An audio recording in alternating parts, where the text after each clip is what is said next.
The Constitution is not an instrument of the government to control the people, but an instrument of the people to control their government. The brilliance of the United States Constitution lies not just in its innovative governance structure, but in its foundational principle, that it is a written contract allowing, under strict limits, a government to run under the authority of the American people within the states.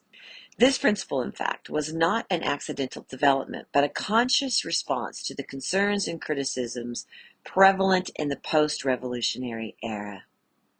One such concern was voiced in a 1778 letter disparaging the American constitutions as inadequate in the Republican form, claiming they replicated the tyrannies America sought to escape. It is to this concern that John Adams, a pivotal figure in the nation's founding, offered a compelling defense. Adams replied in his first letter, which was part of his three-part response written from 1787 to 1788, quote, "There are the productions of all of them, among many excellent things, some sentiments, however, that it will be difficult to reconcile to reason, experience, the constitution of human nature, or to the uniform testimony of the greatest statesmen, legislators, and philosophers of all enlightened nations, ancient and modern." End quote. Even though through his letters, Adams' initial responses directed to the American state constitutions of the time, through this lens, the U.S. Constitution that would come later can be seen not just as a foundational document of a nation, but as a meaningful dialogue with history, philosophy, and human nature itself. His profound assertion draws attention to the uniquely American synthesis of reason, experience, and an informed understanding of human nature that undergirds the U.S. Constitution. Adams' defense provides an insightful understanding of the Constitution's design. The reference to, quote, "reason, experience, the constitution of human nature," end quote, underscores the importance of these elements in the design of the Constitution. He acknowledges that no political document, including American constitutions, can be free from imperfections. Yet he contends that the Constitution, by grounding itself in human reason and experience, offers a robust framework for the functioning of a republic. The Constitution's written nature, as Adams seems to imply, is central to ensuring its efficacy as a contract between the people and the government. A written Constitution provides a tangible and constant point of reference, a standard against which the actions of the government can be measured. In the context of the American Revolution, a written Constitution was particularly significant. It represented a break from the unwritten traditions and discretionary powers that characterized the monarchy America was rebelling against. Moreover, the Constitution goes beyond merely setting the rules of governance. Its provisions for separations of powers, checks, balances, and federalism were innovative measures to prevent the concentration of power, a direct response to the accusation of the American Constitution's merely, quote, "repeating dictatorships," end quote. These mechanisms ensure that no single entity within the government can dominate, thus safeguarding the people's control over their government. In the light of Adams' emphasis on the, quote, "uniform testimony of the greatest statesmen, legislators, and philosophers of all enlightened nations, ancient and modern," end quote, it is clear that the Constitution was not conceived in a vacuum. Instead, it was informed by a rich tradition of political thought.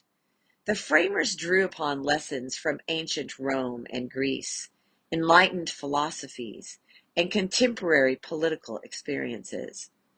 They sought to create a constitution that would not only serve the immediate needs of the fledgling nation, but also stand the test of time. Moreover, they were influenced heavily by the country's experience under the Articles of Confederation, the nation's first written constitution. Its deficiencies, including the national government's inability to act during Shays' Rebellion, 1786-87, exposed the need for a more robust central government capable of direct taxation and regulating interstate commerce. Furthermore, the U.S. Constitution embodies the principle that the ultimate authority rests with the American people. This principle is most evident in the Constitution's opening words, "We, the people." It is the people who are giving the government its power and setting its limits. The Constitution, therefore, is not an instrument of the government to control the people, but an instrument of the people to control their government. This is the essence of the Republican form that the 1778 critique claimed was lacking. The Constitution's authors were acutely focused on limiting the power of government and securing citizens' liberty. They sought to strike a balance between authority and liberty, embodying the central purpose of American constitutional law. To achieve this, they adopted the doctrine of legislative, executive, and judicial separation of powers, checks, and balances, and explicit guarantees of individual liberty. Integral to the Constitution's design is the principle of a social contract, a fundamental argument between the government and the governed. This social contract places the Constitution within the Enlightenment's philosophical tradition, drawing upon the ideas from ancient philosophy, English common law, English political theory, and the European Enlightenment. However, this isn't the complete picture of the Constitution's influence. To fully comprehend its breadth and significance, it's essential to understand John Adams' quote in context. His arguments suggest a keen awareness of the complexities and potential pitfalls of constructing a republic, a challenge the framers of the U.S. Constitution had to grapple with, as an awareness no doubt gleaned from his years of political work in the Continental Congress, where he saw firsthand the perils of unbridled power, fostered a deep-seated commitment to the principles of decentralization and individual liberty. It was John Adams who famously remarked that, quote, "power must never be trusted without a check," end quote.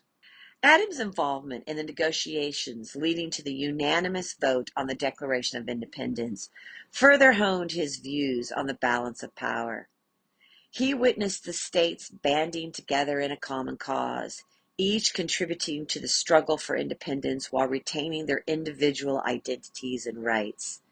The unanimous vote was a testament to the power of cooperative federalism, a principle that would later be enshrined in our Constitution.